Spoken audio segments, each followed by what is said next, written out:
Assalamualaikum warahmatullahi wabarakatuh. Perkenalkan saya Novita Lapandewa, NIM 2065033.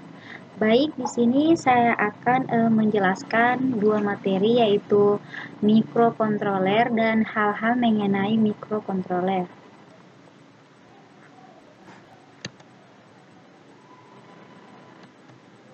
Yang pertama itu pengertian mikrokontroler. Mikrokontroler ini adalah sebuah komputer kecil yang dikemas dalam bentuk chip dan dirancang untuk melakukan tugas atau operasi tertentu.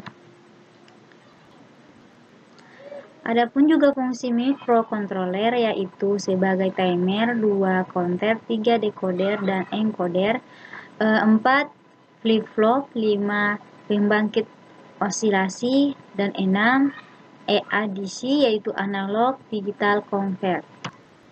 Bagian-bagian dari mikrokontroler adalah CPU, berfungsi untuk mengambil dan mendekode instruksi. Memori itu fungsi dalam mikrokontroler sama dengan mikroprosesor.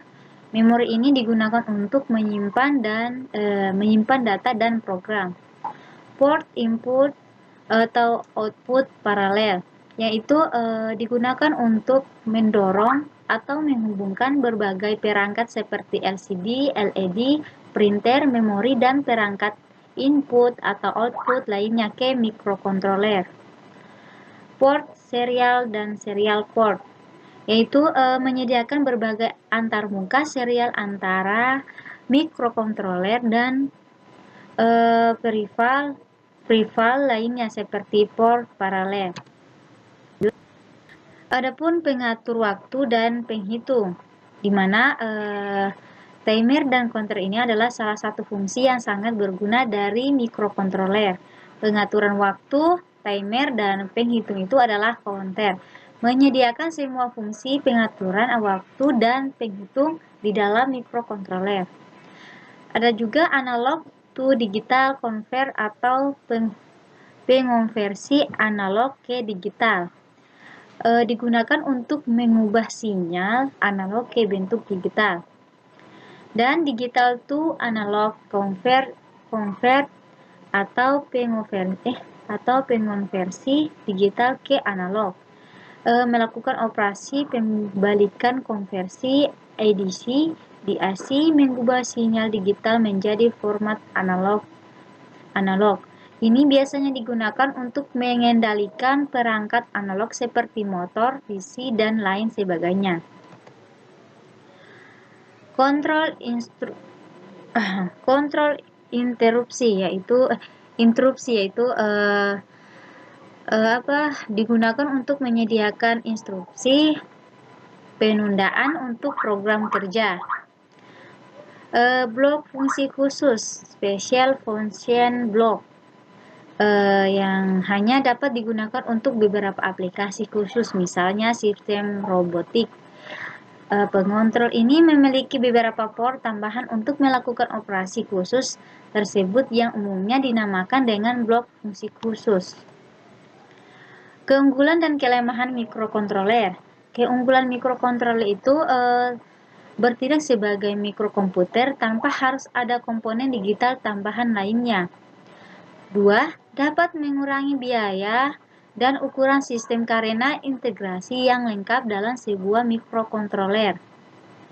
Kelemahan mikrokontroler ada 2, yaitu memiliki arsitektur yang lebih kompleks daripada mikroprosesor.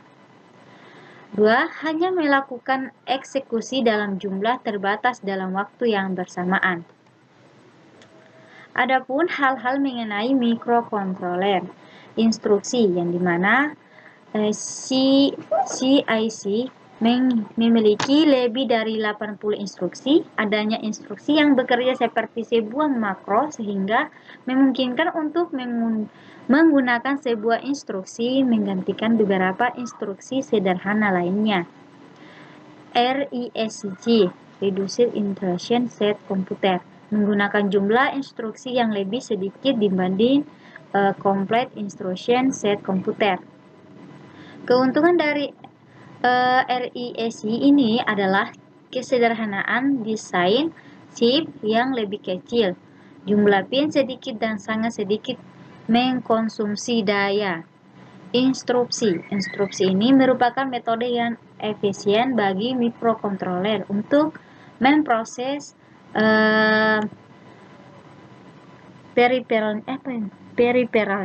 Mikrokontroler ini hanya bekerja memproses periferal tersebut hanya pada saat terdapat data di periferal tersebut. Ya, macam-macam instruksi, yaitu mascap mascap interrupts. Dengan mascap ini kita dapat bebas memiliki untuk menggunakan satu atau lebih instruksi. Keuntungan mascap ini adalah dapat mematikan instruksi pada saat mikrokontroler yang sedang melakukan proses yang kritis sehingga instruksi yang datang akan diabaikan. Kemudian vektor instruksi. Pada saat terjadi instruksi, interrupt ini secara otomatis akan memindahkan program pada alamat tertentu yang telah ditentukan sesuai dengan jenis instruksi yang terjadi. Bahasa pemrograman bagi mikrokontroler ini bahasa mesin dan assembler. Bahasa mesin adalah satu-satunya bahasa yang dimengerti oleh mikrokontroler. Bahasa ini tidak mudah untuk dimengerti oleh manusia. Bahasa ini adalah suatu bentuk bahasa mesin yang bisa dimengerti oleh manusia. Kemudian ada program dengan menggunakan bahasa assembly, yaitu mesin penghasilan program yang kecil dan cepat. Compiler ini adalah untuk bahasa programan tingkat tinggi, bekerja dengan cara menerjemahkan NIS pada PC langsung ke bahasa mesin yang dimengerti oleh mikrokontroler. Salah satu compiler yang banyak dipergunakan saat ini adalah C.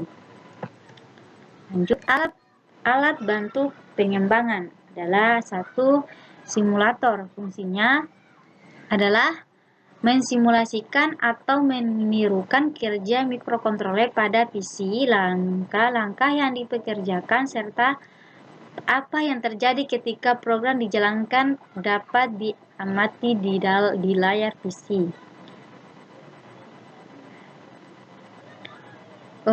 Kemudian debugger reset, yaitu menjalankan program di mikrokontroler itu sendiri dan pada saat bersamaan penampilan hasilnya pada komputer induknya PC. Emulator ini adalah peralatan yang bekerja dengan berpura-pura sebagai mikrokontroler dan pada saat bersamaan dia mengambil informasi untuk ditampilkan. Lanjut. Oke, di sini saja penjelasan dari saya. Jika kurang ada salah kata atau kurang jelas, dimaafkan. Wabillahi taufiq wal hidayah. Wassalamualaikum warahmatullahi wabarakatuh.